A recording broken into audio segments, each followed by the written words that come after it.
maybe you could just describe for us, what is the reality for most people after, after we have a baby and suddenly we've got kids in the picture? What's the reality of what's happening? Well, I mean, as you know, as a parent hunter, like everyone says when you're expecting that everything's about to change, but you know that you're like, yeah, okay, you know, and and obviously everything changes. I mean, your relationship to your partner changes, your relationship to yourself changes, and your whole life is turned inside out. A lot more responsibilities. I mean, there's the learning curve of figuring out how to be a parent, trying to keep this baby alive and figure out what they want and need when I mean, really, nobody's ever done this before. I mean, when you become a parent, it's like a first time thing, and the stakes feel high because it's such Hmm. a like a vulnerable, precious baby that can't even hold up their own head, and so everything changes. And I found in my own experience and then in my clinical work and then talking with Stan about it as well as um, there's a need to support partners and how they can manage or mitigate the changes and really tend to their partnership so that they're partners throughout the journey of the change and still getting along, liking each other, um, as they grow as parents. And you guys say that the partnership, you and you said your book says that the research shows this, that you and your partner need to make your relationship a priority. And for most people, a lot of people think, well, no, the baby is the priority. Like, forget about you now. I'm focused on the baby. Why is that? What's going on?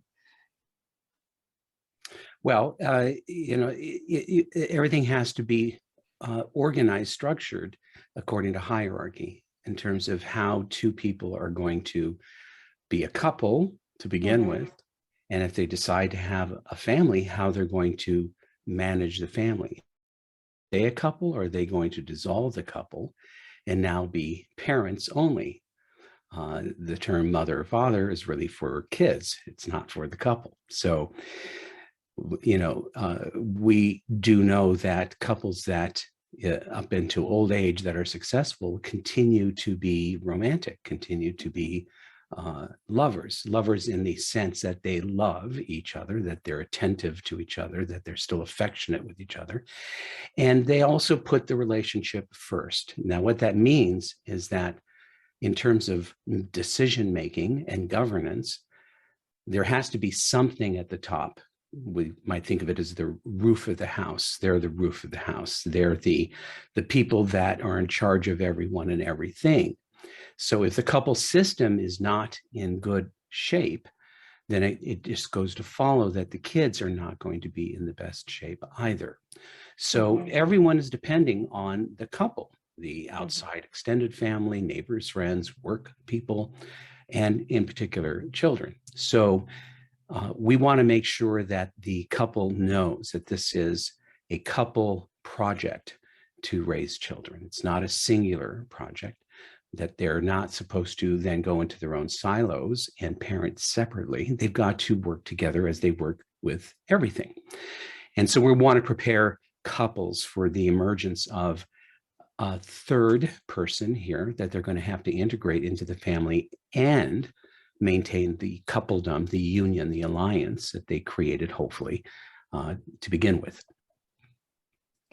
Yeah, I think that makes a lot of sense, but obviously, I think the reality of this, what happens, I see a lot in the people who come to mindful parenting and all, is that oftentimes one parent chosen to sort of stay at home with the kids. We Mhm. get kind of channeled into these sort of traditional roles without even just talking about it, I where know. for instance, the mom is, or so oftentimes it's the dad. I know I got a few stay-at-home dad listeners, and is home with the kids. The partner who's home with the kids is like doing all of the things parenting, becomes like sort of the uber parent. And then the you know it really becomes sort of this very lopsided affair. And that has a whole bunch of problems, I imagine. And in my own relationship with my husband, I was like, we were very adamant about being sort of like having these conversations about fairness and partnership, and him being an equal parent with me. Yeah. But I don't think that's the norm, right? Like No. it's more often lopsided, isn't it? Yeah. Right. Yeah. I mean, culturally, like you said, Hunter, I mean, it's so easy for hetero couples to like fall into those gender roles. I mean, they're everywhere. They're on television, advertising's geared towards moms, all like, I mean, we have support set up for moms in terms of like Facebook groups. You have a question, you can ask a bunch of moms. Like that support doesn't exist in the same way for dads. So it's so easy for it to happen. And then you also have like the biology of it. Yeah. If you have a birthing person that is like identifies as female, that has like a whole other bunch of implications where they become the primary of giving birth, nursing. I feel it right now as a pregnant person in a hetero relationship where I'm noticing, I mean, obviously I am carrying a higher burden. I am carrying our child right now. Literally. Literally, like, and there's no way around that. And I think about that too. And I guess like the part that I think we talk about in Baby Bomb, because we bring up the culture in each chapter and the biology pieces of it, are the partners coming together and dealing with this as like an outside problem, or are they attacking each other about it? Like my husband and I, like in this pregnancy, I've just said, like, it's not fair. I have morning sickness. I'm tired. Like, I'm carrying a higher load than you, and it's not fair. I mean, I love being pregnant, but that first trimester is so brutal, Okay. it really is. And I'm not coming at him like I'm mad at him. I'm coming at him like we need to collaborate and figure something out to navigate the lack of fairness in this. Like, let's not make him the problem or me the problem, but let's make the problem and come at it as two people dealing with it. So I guess it's like a shift of like consciousness of like making the problem the outsider, the lack of fairness and the patriarchy and all of the cultural parts. And then having two people be on the same page if we want to do this differently. How can we do that differently, knowing that the cards are stacked against us, I guess, culturally and biologically. And may I dovetail on that, what you just said? Mhm. Because this also happens in non-hetero couples as well. The imbalance, the lack of fairness, the lack of collaboration or teamwork. And it sounds like what you did, Hunter, is you did the right thing. You talked about it beforehand. If partners would only do this, that is, if they do see each other as an equal union, mutual stakeholders, that they think about what they're about to do, and they also, expect the best but plan for the worst. What could possibly go wrong? And if then, are we prepared for this? What if this happens? What if this happens? Are you going to be there? Are you going to be supporting me?